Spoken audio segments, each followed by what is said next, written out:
Bonsoir et bienvenue à cette édition, le sommaire. Le Bénin célèbre ce dimanche 1er août 2021 son 61e anniversaire d'indépendance.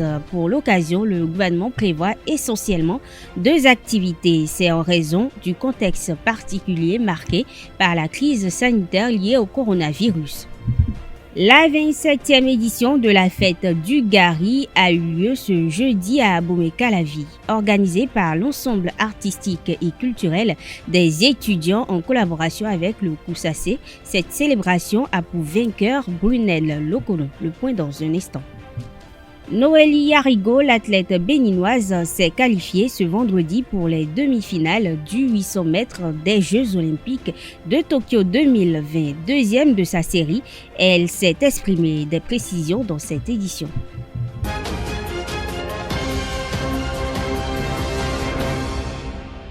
Le 61e anniversaire de l'accession du Bénin à la souveraineté nationale et internationale a lieu ce dimanche 1er août 2021. À l'occasion, le chef de l'État, Patrice Talon, procédera au dépôt de gerbes au pied du monument aux morts à Roulakodi à Cotonou. Il y aura ensuite une prise d'armes au palais de la Marine. Il sera donc essentiellement question de deux activités, ce compte tenu du contexte particulier marqué par la crise sanitaire mondiale liée à la pandémie du coronavirus. Il faut souligner que la cérémonie va démarrer à partir de 10h. Le président de la République, Patrice Talon, rencontre ce vendredi 30 juillet les responsables des centrales et confédérations syndicales selon des sources concordantes. Cette séance d'échange intervient quelques heures avant la fête de l'indépendance. Cette rencontre est une occasion pour les deux parties d'aborder quelques préoccupations des travailleurs. Il s'agit entre autres du recul des libertés, les conditions de vie des travailleurs et des citoyens ainsi que de la rentrée scolaire 2021-2022. La 27e édition de la fête du Gari, la compétition du délayage de la farine de manioc, a tenu en haleine les étudiants du campus d'Abomey-Calavi ce jeudi 29 juillet 2021. Organisé par l'ensemble artistique et culturel des étudiants et parrainé par le Centre des œuvres universitaires et sociales d'Abomey-Calavi Kousassé, le concours de cette année est remporté par Brunel Lokono. Reportage signé Setolé, Larios Adjaguinon.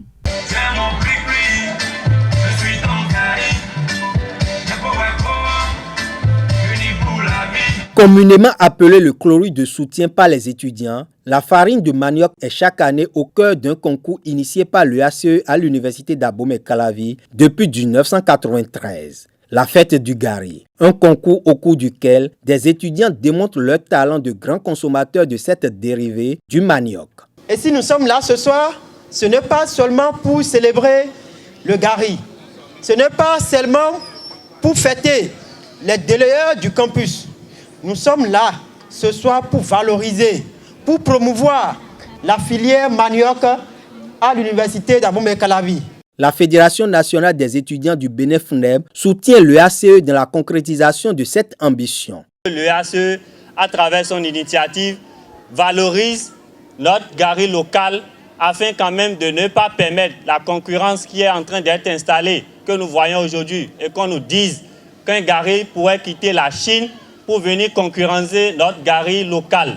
Et donc je voudrais donc inviter les membres de l'EACE à pérenniser davantage cette initiative et que la Fédération nationale des étudiants du Bénin sera toujours prête à accompagner l'initiative afin que les étudiants du Bénin consomment davantage notre Gari local. L'ensemble artistique et culturel des étudiants EACE a tenu le pari de l'organisation de la 27e édition de la fête du Gari le jeudi 29 juillet 2021 grâce à l'appui du Centre des œuvres universitaires et sociales d'Abomey-Calavi. Sacs de Gari, sucre, lait et enveloppes financières. Le Kousassé a mis à disposition des organisateurs aussi bien les matières premières que les prix. Si nous avons voulu également faire cette activité, c'est parce que nous voulons encourager la consommation locale.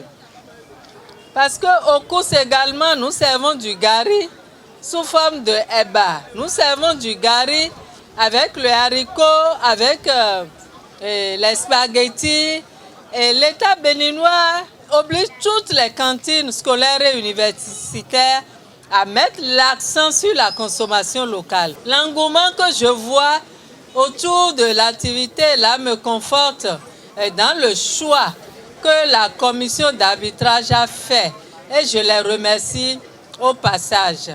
À l'issue de la compétition, Brunel Lokono est sacré meilleur consommateur du gari délayé avec 400 grammes consommés sur 1 kg en 3 minutes. Il a dominé ses 16 adversaires, dont 6 femmes, lors des 3 phases du concours, sous les regards de ses camarades. Lors de la première phase, je n'étais pas le premier.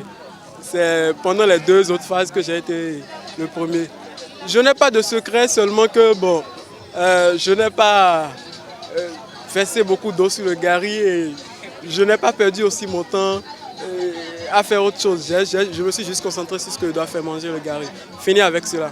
Vainqueur, Brunel repart avec 5 kilos de gari, plus des accompagnements et une somme de 50 000 francs CFA. Marielle Russou-Kakpo, 2e, Sylvestre Mondroto, 3e, ont reçu respectivement 30 000 francs CFA et 20 000 francs CFA. Les finalistes malheureux ont eu des lots de consolation.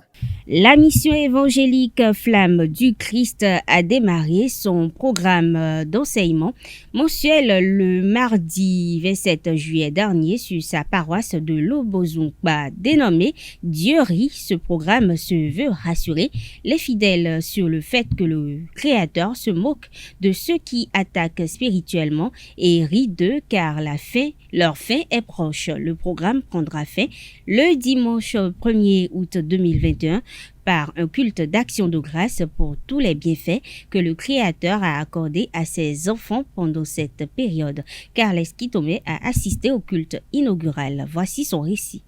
En Somme 37, il dit recommande ton sort à l'Éternel, mets en lui ta confiance. Il agira. Verset 5, c'est ça, verset 5. Le verset 5. Il dit recommande ton sort à l'Éternel. Les arrogants disent mais qui est éternel? Qui est Dieu? Non, on dit c'est nous. Moi je sais que je peux le faire. Oui, le thème de ce séminaire est intitulé Dieu rit. Dieu rit est le thème. Et ce thème paraît un peu bizarre, mais au fait ce n'est pas du tout bizarre parce que si Dieu ne riait pas, il n'allait pas nous permettre de rire. Mais à la différence que le rire de Dieu, Dieu se rit de ses ennemis. Ce thème est venu pour encourager le corps de Christ, encourager les enfants de Dieu. Les enfants de Dieu pensent aujourd'hui que Dieu les a abandonnés parce qu'ils pensent faire beaucoup d'efforts, ils pensent aller, selon eux, en profondeur dans l'intimité de Dieu sans pour autant avoir en retour ce dont ils espèrent de la part de Dieu. Certains sont sincères dans leur adoration.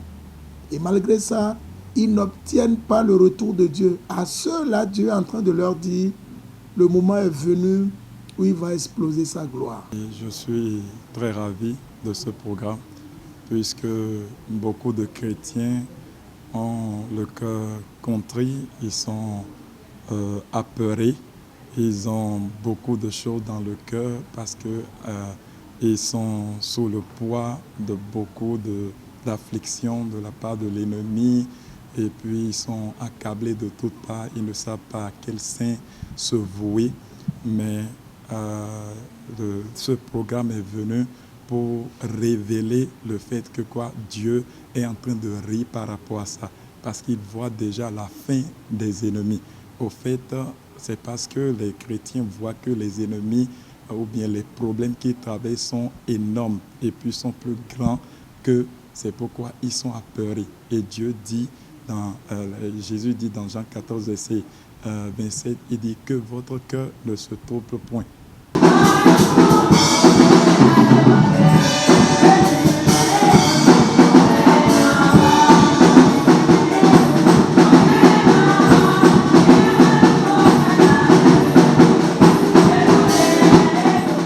Allons hors du Bénin à présent. Au Mali, le général Moussa Diawara a été arrêté ce jeudi 29 juillet. En Côte d'Ivoire, la Cour pénale lève le mandat d'arrêt contre Simone Gbagbo. Le reste de l'actualité en Afrique avec Orelson. Le mandat d'arrêt contre l'épouse de l'ancien président de la Côte d'Ivoire, Laurent Gbagbo, a été levé par la Cour pénale internationale CPI le 19 juillet 2021. Une décision prise un mois après le retour de Laurent Gbagbo en Côte d'Ivoire, mais rendue publique hier soir. Rappelons que Simone Gbagbo a été accusée de crimes contre l'humanité lors de la crise post-électorale de 2010-2011. Première médaille d'or pour l'Afrique du Sud ce 30 juillet 2021 aux Jeux Olympiques Tokyo 2020. Tadjana Shoemaker a remporté la médaille d'or en natation sur 200 mètres brasse. Elle a battu le record du monde avec un chrono de 2 minutes 18 secondes et 95 centièmes. Au Mali, le général Moussa Diawara a été arrêté ce jeudi 29 juillet et placé en détention à Bamako. De sources judiciaires, il a été inculpé dans le cadre de l'enquête sur la disparition du journaliste Birama Touré qui n'a plus donné signe de vie depuis janvier 2016. Selon les témoignages recueillis auprès d'un militaire et d'un ancien co-détenu de Birama Touré, le journaliste aurait été incarcéré dans une prison secrète de la sécurité d'État en dehors de tout cadre légal, torturé puis tué. Rappelons que le fils de l'ancien président Ibeka est également recherché dans la même affaire. Aux États-Unis, Joe Biden prend des mesures pour l'augmentation du taux de vaccination. Des contraintes sont imposées à ceux qui s'y opposent. L'actualité hors du continent africain, une compilation de Roland Dorego. En Italie, les autorités italiennes ont repéré au large de Palerme en Sicile un navire vieux de 2000 ans et sa précieuse cargaison composée de plusieurs dizaines d'amphores utilisées pour le commerce du vin 2 siècles avant Jésus-Christ. Une découverte rare et majeure qui a d'abord été repérée par des scanners océanographiques dans les eaux siciliennes à 92 mètres de fond avant d'être filmée par un robot sous-marin. Le président américain Joe Biden a pris une série de mesures pour augmenter le taux de vaccination aux États-Unis. Selon un communiqué de la Maison-Blanche, paru le jeudi 29 juillet, les employés fédéraux doivent être vaccinés. Dans le cas contraire, ils doivent se plier à une série de contraintes. Les employés fédéraux non vaccinés auront ainsi l'obligation de porter leur masque en continu, et ce même dans les zones où la circulation du Covid-19 est faible. Ils auront à se soumettre à des tests réguliers 1 ou 2 fois par semaine et limités dans leurs déplacements. En Israël, une nouvelle campagne vaccinale contre la COVID-19 va débuter dès le 1er août 2021. Cette campagne s'adresse aux Israéliens de plus de 60 ans. Au cours de cette campagne, ils recevront une 3e dose de vaccin contre la COVID-19 pour pallier la perte d'efficacité des premières doses. Sport pour finir, l'athlète béninoise Noélie Yargo s'est qualifiée ce vendredi nuit pour les demi-finales des 800 mètres aux Jeux Olympiques Tokyo 2020. La guerrière de Materi a terminé 2e de sa série avec un chrono de 2 minutes 0 secondes et 11 tierces derrière la Jamaïcaine Natoya Goul et devant la Norvégienne Eda In. Elle a réalisé cette prouesse en se blessant à l'arrivée. Suivez ses impressions. Coucou, je tiens d'abord à vous remercier pour votre soutien. Je suis vraiment très contente d'avoir pu me qualifier pour la demi-finale. Ça n'a pas été facile, mais j'ai tout donné pour pouvoir obtenir mon ticket. Je me suis fait un peu mal à la cheville droite et en franchissant la ligne d'arrivée, mais j'espère pouvoir récupérer assez rapidement avant demain pour pouvoir tout donner encore. Restez en union de prière pour moi. Merci encore et que Dieu vous bénisse. En natation, les 2 Béninois Marc Dansou et Nafissat Radji, en lice au centre aquatique de Tokyo, n'ont pas pu obtenir leur ticket pour le tour suivant en 50 mètres de nage libre, mais ils ont amélioré le chrono 6e de sa série.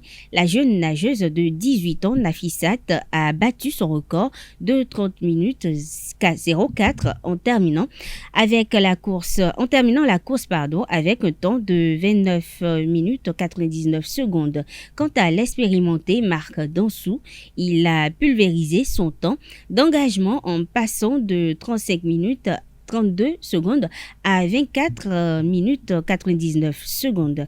Mesdames et messieurs, c'est tout pour le sport et c'est tout pour cette édition.